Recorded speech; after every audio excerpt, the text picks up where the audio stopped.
For nearly a century, no army on Earth could stop the Mongols. What finally did wasn't an army at all. Behind me is the Bach Dang River. Brown water, fishing boats, mangroves. Every Vietnamese schoolchild knows what happened here. Most of the world does not. Inside the museum on the bank, behind glass, they keep wooden stakes. Archaeologists pulled these from the riverbed in 1958. Carbon dated to the 13th century, still sharp. These stakes destroyed an empire. April 9th, 1288. Dawn. The Bach Dang River estuary. Admiral Omar commands 400 warships, the last invasion fleet Kublai Khan would ever send. Right now, his flagship is tilting at an impossible angle. The hull just impaled itself on a wooden stake. He has 2 hours until low tide. 10,000 more stakes are waiting beneath him. Kublai Khan sent 400 warships to conquer Vietnam by sea. But the sea was the very thing that destroyed him. I'm Marcus. Today, we're not following the story of the empire that couldn't be stopped. We're following the evidence the river kept for 700 years. The Mongol Empire controlled 24 million square kilometers at its peak, 22% of the world's total land area, more than any contiguous empire in history. By 1279, Kublai Khan ruled over 100 million people, a quarter of humanity. The Mongols had conquered China, Russia, Persia. Baghdad fell. The list of who hadn't fallen was shorter. But here's the map of Mongol defeats. Egypt, 1260, Mamluks at Ain Jalut. Japan, 1274 and 1281. A typhoon sank the Second Fleet. Vietnam, 1258, 1285, and 1288. That's the short list. Almost no one stopped the Mongols and stayed free. Vietnam defeated the Mongols 3 times. Same kingdom, different battlefield every time, but the same answer. Deny the enemy what he needs. Make the land itself the weapon. Why did Kublai keep trying? Because Vietnam was the gateway to Southeast Asia. Genghis Khan's map had a hole in it, and Kublai needed to fill it. His legitimacy as Great Khan depended on completing his grandfather's conquests. Every year Vietnam stayed independent was a permanent insult. The first invasion, 1258. The Vietnamese emptied Thanh Long before the Mongols arrived, stripped the granaries, evacuated the population, scorched the fields. The invaders marched into a ghost city with no food and no enemy to fight. Disease and heat did the rest. The Mongols withdrew within weeks. The second, 1285. Thanh Long was abandoned and burned again. But this time, the Vietnamese didn't wait. They struck back on water. At the battles of Ham Tu and Truong Duong, Vietnamese forces destroyed the Mongol fleet on the Red River and killed the southern commander, So Ge Tu. By August, the entire country was liberated. Both times, the Mongols retreated. Both times, Kublai sent them back. By 1287, he was 72 years old. This was his last chance. Tran Hung Dao was approximately 60 years old when he planned the Bach Dang trap. Old for a medieval commander, but he'd earned every year of experience. He'd been preparing for this moment for 30 years. His full name was Tran Quoc Tuan. Born into the royal family, but never close to the throne. A soldier by training, a strategist by necessity. He'd fought in the first 2 invasions. He knew the Mongols didn't lose because they were weak. They lost because Vietnam made the terrain unlivable. In 1284, Tran Hung Dao issued the Hic Tuong Si, the proclamation to officers. It's one of the most famous documents in Vietnamese history, several hundred lines of classical Chinese addressed to every officer in his army. The argument was simple. The Mongols had numbers and force. Vietnam had the land, the rivers, the mountains, the jungle, and the people who had lived on them for generations. The enemy was far from home. The Vietnamese were fighting for theirs. Then he wrote this: I tremble with anger because I cannot eat our enemy's flesh, lie down in his skin, chew up his liver, and drink his blood. I would gladly surrender my life 1,000 times on the field of battle if I could do these things. He wasn't exaggerating. He knew the third invasion was coming, and he had a plan. The Gulf of Tonkin tidal range, 3 to 4 meters, twice daily. The difference between a navigable river and an exposed riverbed of sharpened stakes. Tran Hung Dao's engineers began planting stakes months before the battle.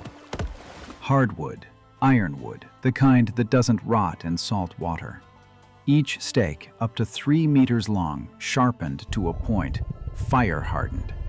Driven deep into the riverbed mud at an angle, points aimed downstream. They placed them 1 to 2 meters below the surface at high tide. Invisible. A forest of blades waiting under the water. The work was done at night. If a single Mongol scout saw what they were doing, the trap wouldn't work. Thousands of villagers helped drive the stakes into the riverbed. Silence was survival. You are knee-deep in black river mud.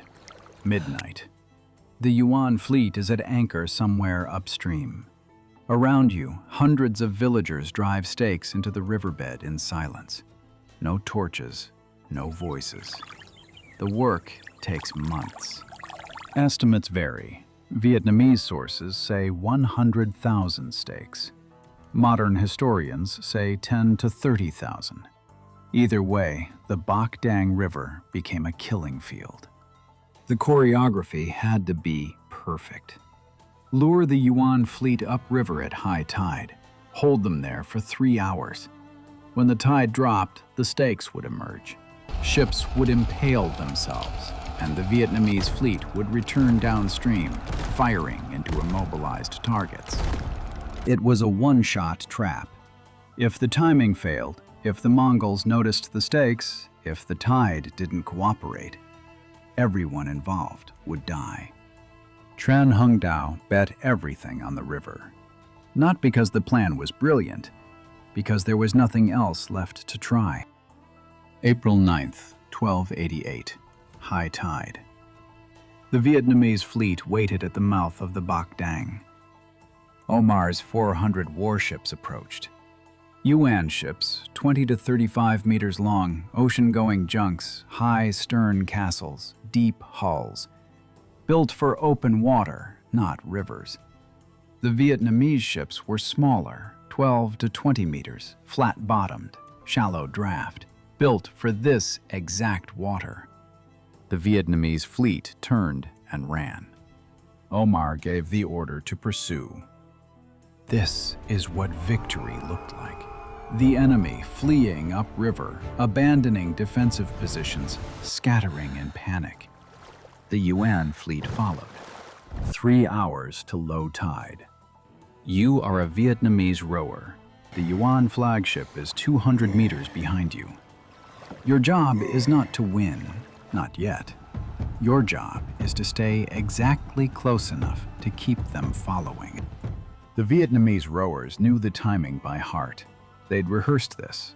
Pull upstream, slow enough that the Mongols stay close, fast enough that they don't catch you. Keep them committed. Keep them moving into the trap. The Mongols didn't know the river. They didn't track the tides. They just saw an enemy retreating. The water level began to drop. First ship hit a stake. The hull cracked. The ship tilted, spilling soldiers into the current. Then 10 ships, then 100. Wooden hulls splitting on hardwood points. Ships colliding as they tried to turn. Soldiers trapped on listing decks, armor dragging men underwater. The Vietnamese fleet turned around. crossbow bolts, fire pots, boarding parties. The Yuan ships couldn't maneuver. They were pinned, tilting, sinking. Some crews tried to swim, most drowned. The armor that protected them on land pulled them under. Omar was captured alive. He never commanded another fleet. The Yuan fleet was destroyed. By sunset, the Bach Dang River was a graveyard of broken ships and bodies tangled in stakes. Tran Hung Dao's one-shot trap worked. The naval fleet was only half the invasion. Prince Toan's overland army was still in the field. Without supply ships, his retreat through the Lang Son Pass became a running ambush. Starvation, disease, Vietnamese guerrillas picking off his column for days. He barely crossed the border alive. 3 invasions in 30 years left Dai Viet devastated. Rice paddies destroyed, 2 harvests burned, Thang Long occupied and torched twice, population displaced, famine. The Tran dynasty mobilized every able body to plant those stakes, which meant no one was farming. Victory came at the cost of everything they had. After 1288, Dai Viet sent tribute to the Yuan dynasty. Let that sit for a moment. Vietnam won. Then they paid the Mongols anyway. It was a lie both sides accepted. The Yuan records say Vietnam submitted. The Vietnamese records say they sent token gifts to avoid a 4th invasion. Kublai Khan got to save face. Vietnam got to survive. They addressed him as emperor in the letters, called themselves his subjects. It was the language of submission, except nothing about their government actually changed. Kublai Khan got the words. Vietnam kept the sovereignty. Independence, purchased with 30 years of war and a few ceremonial gifts every decade. Vietnamese sources and Chinese sources both claimed victory. They just defined victory differently. Vietnam kept its army, its government, its sovereignty. Yuan kept its pride. Both sides wrote it down as a win. The truth is uglier than either version. Vietnam barely survived. If Kublai had ordered a 4th invasion, there might not have been enough people left to fight it. Kublai was 73, in failing health, and the khanates he claimed to rule were fracturing around him. He never did. Tran Hung Dao died in 1300, 12 years after Bach Dang. Today, he's worshipped in hundreds of temples across Vietnam. Kip Bach Temple, where he lived and died, draws 100,000 pilgrims every year. They call him a saint, a deity, the eternal general. Kublai Khan died in 1294, 6 years after the battle. He never attempted a 4th invasion of Vietnam. His successors didn't either. The Yuan dynasty fell in 1368, 80 years after Bach Dang. The wooden stakes outlasted the Mongol Empire. In 1958, archaeologists first dredged the Bach Dang River. They found stakes still embedded in the mud, up to 3 meters long. Ironwood so dense it barely rotted. 700 years underwater, and some were still sharp. They're behind glass now, in the museum. Tourists walk past them. This wasn't the first time this river saved Vietnam. In 938, a general named Ngo Quyen used the same tactic, wooden stakes, high tide, fake retreat, to defeat a Chinese invasion fleet. Same river, same trap, 350 years earlier. And this stretch of water kept its strategic logic long after 1288. In 1972, Haiphong Harbor, kilometers south of this same coastline, was mined and blockaded during the American War. 7 centuries after Bach Dang, every side in that conflict still understood what Tran Hung Dao knew. control the water, control the outcome. Bach Dang is a pattern, not an anomaly. Vietnam wins by making the terrain cost more than the prize is worth. Every generation since, someone has tried to take this country by force. Every time, the terrain and the people who knew it won. How many times does the same lesson have to repeat before the world learns to read a map? Western history textbooks barely mention this battle. They teach Thermopylae, Agincourt, Waterloo, but not Bach Dang. Not the country that stopped the largest contiguous empire in history 3 times. Maybe because it's easier to teach empires that won. Or maybe because Vietnam doesn't fit the narrative we tell ourselves about who gets to be unbeatable. The Mongols conquered nearly everyone. Nearly. The wooden stakes are still here, the river is still here, and Kublai Khan's 4th invasion never came. Sometimes the empire loses.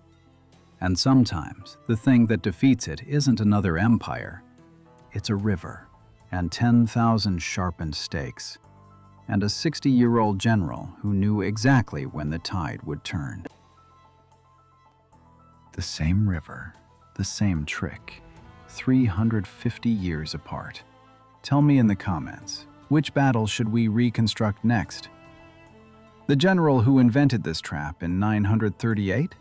Or somewhere else entirely? See you among the ruins.